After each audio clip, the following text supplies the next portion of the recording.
Одоо үзэгчдтэй зориулаад таны зүгээс зөвлөгөө өгөхөд гэрийн нөхцөлд хэрхэн тэр илүүдэлж ингээс хамгаалж болох вэ? За гэрийн нөхцөлд бол хамгаалж болно. Хамгаалж болохын тулд хүн өөртөө цаг зав гаргаад ажлынхаа цагны цагаар тийм бяцхан тасгал хийж болно. За би энэ тасгалыг одоо та бүхэнд үзүүлээ л да. Үзэгчдээ дэлгэцэндээ ортосоогоор тасгалаа хөдөө авчирээ.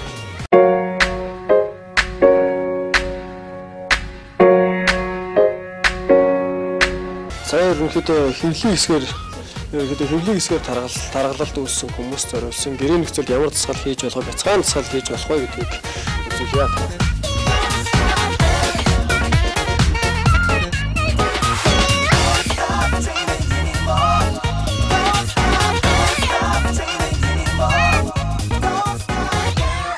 Гэхдээ энэ болохоор хэвлэлийн дунд хэсэгт орж өгдөг тасгал байгаа. За энэ гэрийн нөхцөлд хэд удаа хийх вэ гэхээр 10-аас 12 тоонд 3 удаа хийнэ гэсэн үг. За тэгээд дунд нь минут амраад цагаараа салбслаад толгойд доод гэж эрүүг эгмэндэ нэ. За анаанаас юмсгаа явлаа уршаа. Нэг бүр дээш өндөхгүй.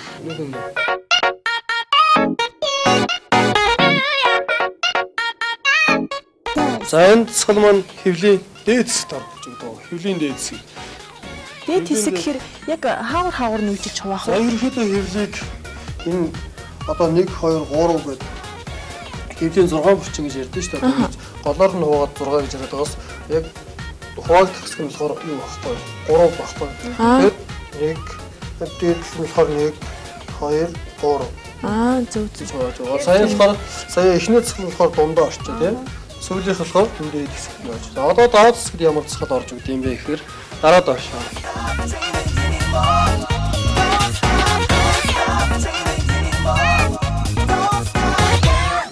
Анаанасаа доош. За энэ болохоор хэвлийн доод хэсэгт орж өгдөг байна. Доод хэсэгт орж. За энэ тасгалыг бас хэдээс хэд удаа хийх юм бэ гэхээр 10-аас 12 тоонд 3 удаа хийж өгдөг гэсэн.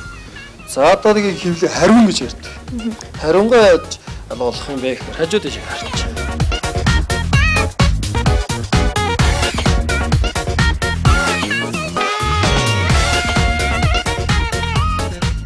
За нэг их хэцүү байх юм даа. 10-аас 15 секунд дээр нэг талдаа 3 удаа хийх гэсэн.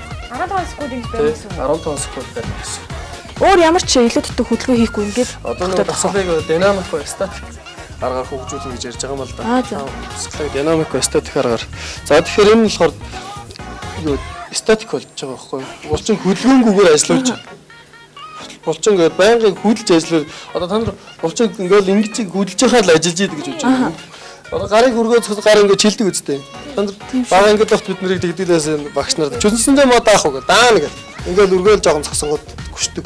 Гүшээл ингээд алд. Тэдний тойлол динамик ба статик аргаар тасгалыг хөгжүүлдэг. Энэ нь болохоор статик аргаар тасгалыг хөгжүүлж байна шүү дээ. За босоод. Үнэхээр хэцүү тасгалах шүү нэ тий. Үнэхээр ачаал л өгдөг баха. Ерөнхийдөө хүн гэртээ болно тий цайныхаа цагаар жохон цагаар энэ чинь нэг 5-аас 10 минут зарцуулна шүү дээ. Нэг тасгалын оронд нэг минут амар хэмжээнд 5-аас 10 минут зарцуулна. Энийг тэгээд үргэлжлүүлээ хийхэд 3 сарын дараа мэдтгүүц ямар нэгэн байдлаар өөрчлөлт болно гэсэн. Энэ тасгалыг өдөр болгон хийх үү? Өдөр болгон хийж болно. Та өдөр ажил дээр цайныхаа цагаа цайндаа орчоод шууд гарч ирэл 5-аас 10 минут зарцуулна шүү дээ энэ тасгал. Энэ тасгалыг хийж өдөр болгон ингээ хийгээд за тэгээд сарын дараанаас эхлээд энэ тасгал маань үр дүнгээ өгөө байна. Яагаад гэхээр нөгөө нэг 10-аас 15 тоонд хийж байгаа учраас. Тэгээ ачааллыг баагаар нөгөө нэг иймээс явсан хүн чинь өндөр болно гэдэг тийм. Тэгэхээр багаас дээш ингэж явах хэрэгтэй. Эхээс их өндрөөс явсан хүн удахгүй нөгөө зогсолт үүснэ гэдэгтэй адилхан. Тэгээд болохгүй. Тэгээ баагаар ачааллыг баагаар ингээд аажмааж мөн график ингээд ингэдэгтэй адилхан аажмаар ингээд өгсгөө яасан дээр. Сарын дараанаас эхлээд хөнгөлөөд байлна үйлчлэгээ байгаад гэглэм өвчөө орхоо байгаад эхлэх юм бол тоогоо нэмээ. Зөв. Тэгээ тоогоо ахиулна гэхдээ одоо хэд хэдээр ахиулж болох вэ? Ерөнхийдөө 5 10 тий 5 10 өөрийнхөө бие физиологийн онцлогоос хамаарат. Хүн бас хийж яж байгаараас хамаарат ингээд тоогоо ахиулаа явж болно гэсэн үг. За хэвлэлийн засгалыг ахаад одоо энэ хариунгийн засгалыг маань сая статик байдлаар нэг яасан тий. Одоо тэгэхээр юугүй байдлаар хөдөлгөж нөгөө динамик байдлаар яаж хөгжих вэ гэхээр за энийг башч. За хөлдөө мөрний хэмжээний зай аваад хөлдөө мөрний хэмжээний зай. хөлдөө мөрний хэмжээнээс илүү зайтай гэхээр энд ингээд зөксөө. За нэг даваа хий.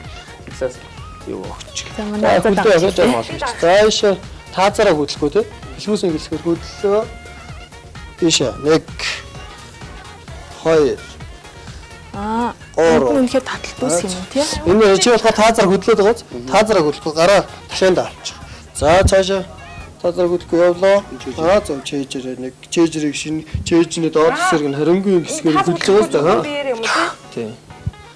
За энэ засаглыг маань за гэрээ нөхцөлд юм гантел байхгүй болоо гантел дисэг байхгүй болвол ундааныхаа сайхан усхийг аваад 2 литр ундаанаас өөр өөртөө ачаал өгөхөөр одоо 500 грамаас 2 литр хүртэл манад ундаа байгаж байгаа шүү дээ. Тэр ундаанаас сайхан усхийг атгах чинь. Ундааны саваа бас барихад хэцүү л скотчоор ороод бариул хийчих болно.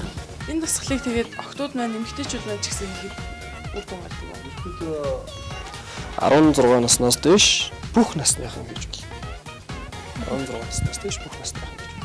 Яа заавал 16 наснаас дээш гэж юм болоо. Энэ талаар. Ерөнхийдөө бол 16 наснаас дээш гэж байгаа болохоор би нөгөө 10 жилийн өсвөр насны хүүхдүүд чинь өөрөө сургууль 10 жилийнхаа сургууль дээр биеийн тэмрэг хичээл орж идэг учраас тэн дээр бас дасгал хөдөлгөөн хийж байгаа учраас энийг нэг хийгээд авах шаардлага болов. Насаар нанглаад өөрсөнд нь тохирсон дасгалуудыг заадаг гэсэн үг тийм. За сая хөвлийн дээд дунд доод гэсэн дасгалыг үзүүлээ. Тэгээ хариунгийн дасгалыг гэрийн нөхцөл бяцхан ч гэсэн яаж хийж болох вэ гэдгийг үзүүлсэн. За гадаад туссан тань байна. За баярлалаа. Тэгвэл одоо хот бүсгүйч зориулсан ч юм уу бүхэл мастер зориулсан ямар дасгал байгаа вэ? За ерөнхийдөө болохоор манай хан монголчууд маань ерөнхийдөө жоохон хөл хэсгээр хөл өгзөө одоо ерөнхийдөө монголчууд хэлтгүү те. За эрэгтэйч эмэгтэйч хөл сул байна. Энэ гоён хэсгээрээ сул байна. Тэгээд өгзөө их сул байна гэж яриад байдаг. Энд яг ямар дасгал байд юм бэ гэхээр би одоо өөрөө үзүүлье. За хөлдөө мөрний хэмжээс илүү зайтай. Би микрофоныг барьж өгч туслах уу тийм. Хөлдөө мөрний илүү зайтай хөлийг жоохон гадагшаа үлмийг жоохон гадагшаа тавиад гарыг өргөөд эндээс амьсгаа аваад доошоо. Амьсгаа авах нь. За дасгалыг болоо амьсгаатай гэдэг. За нэг хараагүй хэлэх юм бол хүн хамгийн их хүч гарч байгаа үедээ амьсгаа байн гадагшаа байна. Тэгэхэд хүн суугаа босоход хүч гарна тийм ээ. Эндээс дээшээ босоход хүч гарна. Тэгэхийн тулд амьсгаа байн гадагшаа байна гэсэн. За энэ дасгалыг маань нийт 12-оос 15 тоонд 3 удаа хийж болно. Гэрийн нөхцөлд 12-оос 15. Тэгээд цаашлаад нөгөө бид рүү хэлсэн те аажмаар ачааллаа нэмээд ачааллаа нэмж. За өөрөөр хийгээс орчих юм бол тэгээ бүр хөнгөдөд байх юм бол бүрх олон тоогоор хийгээд авах шаардлага байхгүй. Түрүүний адил мөн адил нөгөө юугаа барьж болно шүү дээ. Гантелийг юугаар орлуулж болно гэж хэлсэн. Тэрийгээ барьж болно. За дараагийн дасгал маань саяхан болохоор ерөөдөө бүтэн суулт гэж ярьдаг. Юуны хэлгээ фитнесийн хэлгээр бол суулт үндсэн суулт гэж ярьдаг. За одоо тэгээд сая болохоор ерөөдөө хөл чанар саяын дасгалаа. Хүлээ одоо бүхэл булчин чанар гэсэн үг. Ерөөдөө бүхэл булчин чанар. За одоо тэгээд өгзөө яаж чангалах вэ те? Өгзөө яаж чангалах вэ гэдэг болохоор тэгээд за ч тийш яаглаа. Энд дээрээс урагшаа алхаа. Доошоо суулаа. Дээшээ 1. За. 2. Бүсгүйчүүд маань илүү хэрэгтэй хаа тий. Нөгөө хөлдөө эсрэгтэй бас хийн штэ 1 2. За нэг хөлөндөө болохоор нэг 10-аас 12 тоонд 3 удаа. Тэгээ эсрэг хөлөндөө гэд хийж нэ гэсэн. Би нэг кинон дээрээс харжсан бас ингэ гантел барьчаад ингээд урагшаа ингээд алхаад явд гэдэм билээ. Ерөнхийдөө болохоор нэг адилхан л да. Яг тэгэхээр нөгөө нэг бас одоо ажлынхаа цагаар ажлынхаа өрөөнд юм уу гэртээ тийм бол хүн болгон том гэртээ байна гэж байхгүй шүү. Тэхийн тулд нөгөө зайгаа ашиглаад орчиндоо тасаад тэгээд хийнэ гэсэн. Одоо гар жим клубд одоо хүмүүс ирдэг хүмүүс ихэнх нь ямар юугаар арилгах яаль илүүдэлч хэсгээ арилгах. Ерөнхийдөө манай монголчууд нөгөө хөдөлгөөн төгтгөл гэж одоо дандаа л хөдөлгөөн төгтгөл гэж яриад байгаа. Суугаа байдлаас болоод хоол зөв зөвхөстэй хоолж чадахгүй байгаас болоо хөвлийн хэсгэрэл ерөнхийдөө бүх масс ирж байгаа фитнес дээр ирж байгаа хүмүүс бүх масс хөвлийн хэсгэрэл их тагалтай. Одоо миний хөвлийг ингээд тасаад өгөөж ингээд янзлаад өгөөч гэж. Бүр ингээд мицаас хэлгэж байгаа юм шиг шууд. Ерөнхийдөө нэг бас манай ахын нэг дэндүүд буруу ташаа алгалтай байгаа даа л та. Зөв дэлгүүрийн лангуун дээрээс ороод гэж юм хотлаад аваа явах байгаа шиг сарын дотор багшаа энийг л арилгачмаар байна. Тэр хүн Турмаар байна. тий турмаар байна. Тэр хүн тэрийг цуглуулахын тулд энийг ийм том болгохын тулд хэдэн жил ер нь хэр зэрэг мөнгө зарцуулсан бол гэдэг. Бас их бодож үзэн штэ зүйл байгаа. Тэр түүнтэйг адилхан мөн адил цаг хугацаа шаарддаг хэрэгтэй. Дээрээс нь бас хүний өөрийнх нь хүчин чармаалд бас их хэрэгтэй те. Голоос нь жимд явж ингээд бас хайчиж болохгүй. Тэгээ голоос нь хайж болохгүй. Тэгээд багшийн заавар зөвлөгөө маш их хэрэгтэй. Одоо манайхан ч нэг фитнест явж байгаа бол одоо манайхаас өөр нэг хаач байдаг нэг фитнест явж байгаа нөгөө багш нар нь нэг дасгал зааж өгдөг ч юм уу те. Тэгээд багш нар нь тулж ажилддаг ч юм уу. Тэр зүйлээсээ хамаараад нөгөө дасгалаа бас буруу хийж чад буруу амьсгаа авч орж ирээд байдаг. Тэгэнгүүт нөгөө багшийн заавар зөвлөгөө авдгүй. За би багшаа урд нь явж ирсэн. За зүгээр за бус юмдаа ажиллах. Тэгэл ингээл явж байгаа л фитнес дотор ингээл тойрол явж байгаа л ирдэх ажилд нэрэл за энэ яаж хийж энэ гэж ажиглангууд тэгэл буруу амьсгаа гаргаад буруу хийгээл хэлдэг баг. Хүн ер нь багшийн заавар зөвлөгөөг маш сайн дагах хэрэгтэй. Тэгээд багшийн хэлж байгаа зүйлийг маш сайн биелүүлэх хэрэгтэй. За одоо тэдэн цагт ингээд иймэрхүү хоол идээд ингэж унтаж амраарай. Тэгэнгүүт за одоо манайхны залуу охтууд хөвгүүд багшийн заавар зүйлийг дагна гэж. За орой очиад тэдэн цаг сайхан амарчаараа тэгээ маргааш нөгөө төр фитнес дээр ихтэй сая ирч хүчтэй хүрээлээ гингүүд орой очингуудаа гэртээ ярихгүй тэр чигээр гараад нөгөө чөлөө цагаа манайхаа нэг буруу өнгөрөөд байгаа шүү дээ. Одоо нөгөө баар фитнес юу павч гэдэг юм те тэр зүйлүүд рүү илүү анхаарал хандуулаа яваад байгаа хөөх. Тэр хичнээн мөнгө төлөөд фитнест яваад хэрэг байхгүй байна шүү дээ тий. Надад бас нэг асуулт байна. Манайхны дунд нэг авгаамах гэдэг нэг юм байдаг та. Энийг тэгээд одоо ер нь яаж арилгал дээр гэдэг юм. Хурдан хугацаанд тэггүй бол ингээл палаж өмсгөр бас айгүй онцгой харагддаг. Авгаамах гэж одоо ерөнхийдөө манайх нөгөө нэг одоо фильтр физиологийнхаа булчингийнхаа нэршлиг мэдэхгүй бол бас ийм их ороод байгаа юм л та. Ерөнхийдөө тий. За авгаамах ч гэж ярихгүй 3 толгойд булчингийн эцгийн зүг суларснаас болж юм хийж байгаа. А энийг тэ ямар засглаараа яаж арилгуулах юм бэ гэхээр тий. За эндээс гантелийг маань гэрээ нөхцөлд усаар сайхан орлоод орчин. За энэ дээрээс энэ аршаага мөрөндөө дэш 1 2 3. За энэ болохоор бас мөн 10-аас 12 тоонд. Тэгээд 3 удаа. Тэгж бол дахиад энэ дээр болохоор энэ тасгал хажуу тишээ 1 2 3 толгой араар хажуу тишээ оруулж байгаа. Ингэж нуугахгүй толгой араар хажуу тишээ оруулаад 1 2 3 гэт. Энэ дээрээс энэ тасгалыг дээш гэж ингэсэн тийм. Энд авгаамах байхгүй тий. манай багш маань хичнээн жил хичээлж иж ийм үр дүнд хүрсэн болоо.